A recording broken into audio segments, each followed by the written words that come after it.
Hello there, once again, you're welcome to my YouTube channel. Today, I'm going to be teaching you the basics of business plan writing. You see, it's always exciting times for new businesses, young startups. You want to start up your business, it's always very exciting because you can't wait to get going. You have these dreams you're pursuing, you have these goals you want to achieve, even if it's just for the money, you want to make money and all of that, for whatever reason you're going into business for, it's always very exciting and you can't wait to get going. But first of all, you need to have a business plan. You see, there's this popular saying that goes, if you fail to plan, then you plan to fail. In this case, you are about to start a business. You need to have a plan, a written document. You need that shows, okay, this is what I want to achieve, this is where I want to get to, and this is how I want to go about it. So one of the decisions you need to make when you decide to get a business plan done is if you want to do it yourself or if you want to get an expert to write it for you. Now, the second option is more advisable because you are the one who knows what you want to do. You know how you want to go about it. You have a deep understanding of what you want to achieve. So it's always cheaper, it's better for your business if you're doing your business plan yourself. So what exactly do you call a business plan? If I'm to put it in the simplest of terms, your business plan is a formal written document that encapsulates your business idea and processes. Your idea, like, okay, this is what I want to do, this is what I want to achieve. The processes, how do I want to get there, how do I want to achieve it? That is what your business plan is. Now, the business plan has lots of benefits for your business. Like, you want to get funding either in form of loans or equity contribution. Your business plan is what shows the potential investor or your potential borrower how profitable your business can be, how viable, how feasible your business idea is. In summary, your business plan should clearly depict your goals and how you plan to achieve them. So it is more or less a roadmap to your destination, business-wise. For example, when building a city, you always have a master plan at first. Now, that master plan shows, how the city is gonna be designed, where should be for residential buildings and where should be recreational, what portion of the city should be for, maybe commercial, you understand, and all of that. So once a city is built with a master plan, you see that the city will be fully functional. But a city, a place that is not, that is built without a plan, you'd see that there's going to be chaos. You'd probably have a mosque or a church in a residential neighborhood, or you have a market next to a school. Now, these land uses are incompatible. So these land uses are incompatible because imagine a market next to a school or next to a hospital. The people in the school need silence. The people in the hospital, maybe on admission or whatever, need peace, need quiet. But the market is naturally a noisy place. So now, a city that is now built, without a plan will have all of this chaos, and that's the same way it happens with your business. If your business is not properly planned, there's going to be chaos. For those of you that are familiar with Lagos, look at a place like Banana Island, then compare it to a settlement like Iju-Shaga. You'll see that one of those places you can sleep in peace. In Banana Island, you are sure that there is no noise in your neighborhood, you are sure that everything is properly planned. Now, in Iju-Shaga, for example, at 5 a.m. there's probably a mosque that is, calling their prayers and all. And on Sunday, maybe you are trying to rest, there's a church next to your house that, they have loudspeakers and all of that. So that is a planning defect. If, for example, you are a developer and I present two plans to you. I come to you with a prototype of, let's say, Banana Island. Then, of course, I bring another one of Ichu Shaga, like I use in the example. Which would you prefer to invest in? You'd naturally prefer to invest in the properly planned one. So that is how it works with your business plan and investors. Your business plan, when you submit it to investors, they are able to look through it. They are able to see the future. They are able to see what your even your projections, what you're trying to achieve. So once they look at the blueprint, they can tell, okay, this is how this is gonna be.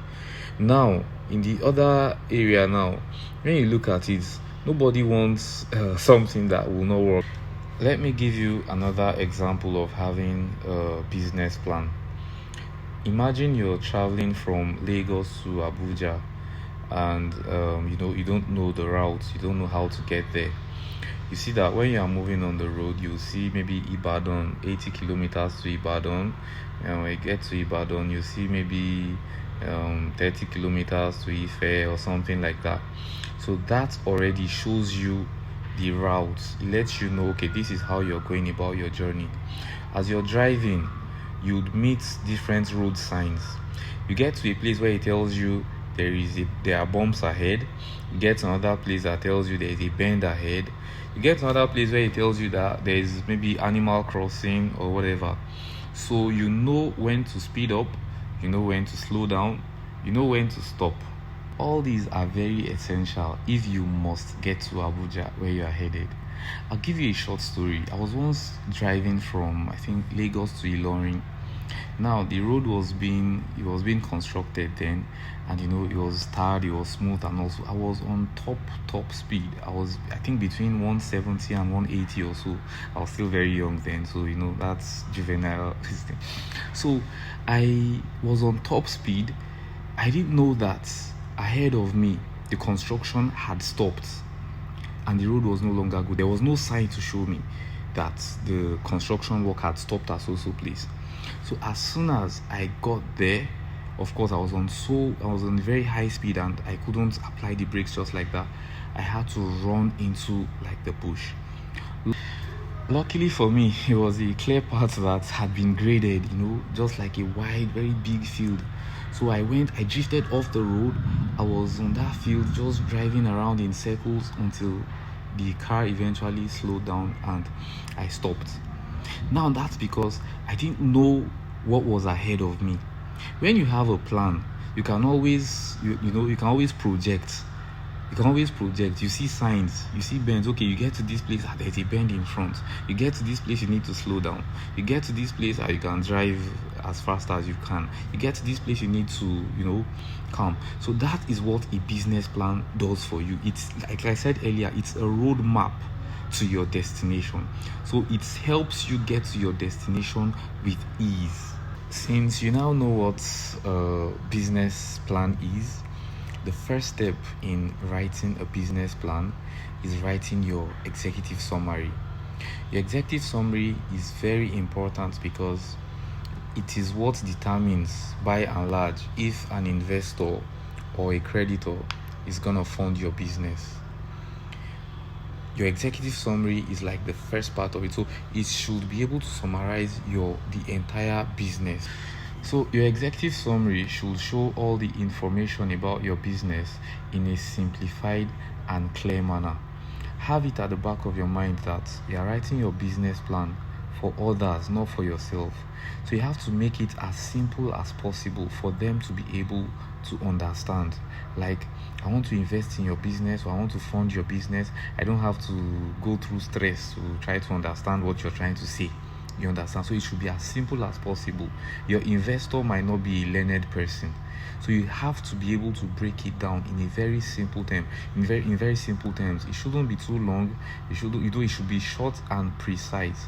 That's what your executive summary should look like. When writing your executive summary, think about what information is likely to compel people, is likely to convince them, to influence them positively to invest in your business or whatever proposal you are giving to them. It has to be catchy, it has to be attractive. Of course, even if you're going after a man or a woman, you won't go after someone that isn't attractive. So that's how it is with business. Anybody that wants to invest wants something that at first sight this thing sounds attractive before they even start going into details to see that is what. So for me, for example, if I look at your executive summary, I can decide from your executive summary if I want to invest in your business or not. But if it's attractive, then I want to see more, I want to know more.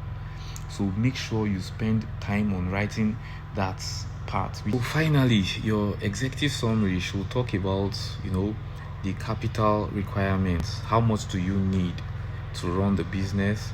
It should project, if I invest so much, how much would I be making? Your cash flow, the inflow, the potential for profitability. All these should be in your executive summary. Then also, you talk about your operations plan, how you want to work and all of that. You talk about your human resource plan, how many staff you want to start with, if you are starting alone, or in the next 3 years, how many staff you're going to be having. Then you make all these projections for short term and long term. So I see that if I invest in this business, in the next 3 years, this is where we'll be. In the next 5 or 10 years, this is where we'll be. So once you're able to do all of this very well, then you have a good executive summary. So the task for today, after watching this video, I want everyone that is interested anyway to write an executive summary. I'm still going to show you my own example or how I write an executive summary, but first of all, I want to see what you can do on your own. Then of course I'll make corrections. I'll tell you if it's perfect, I'll tell you if you feel it's okay, so do your own. You send it to my email. Of course, you'll see the address, my email address, on your screen shortly. Then come back tomorrow, come back next time for more. We are just getting started. So yeah, it's a long journey, but it's a journey you want to be on. Yeah, I always say it's like, I'll say it again.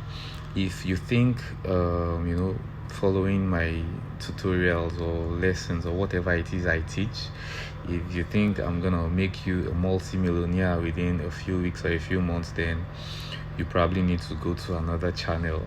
But here I'm gonna teach you how to start up and scale up your business gradually using practical steps and practical strategies that will help you grow your business into a multi-millionaire empire within, of course, the next couple of years. So if it's something you are interested in, I urge you to subscribe, turn on the notifications, and make sure you don't miss any of the lessons.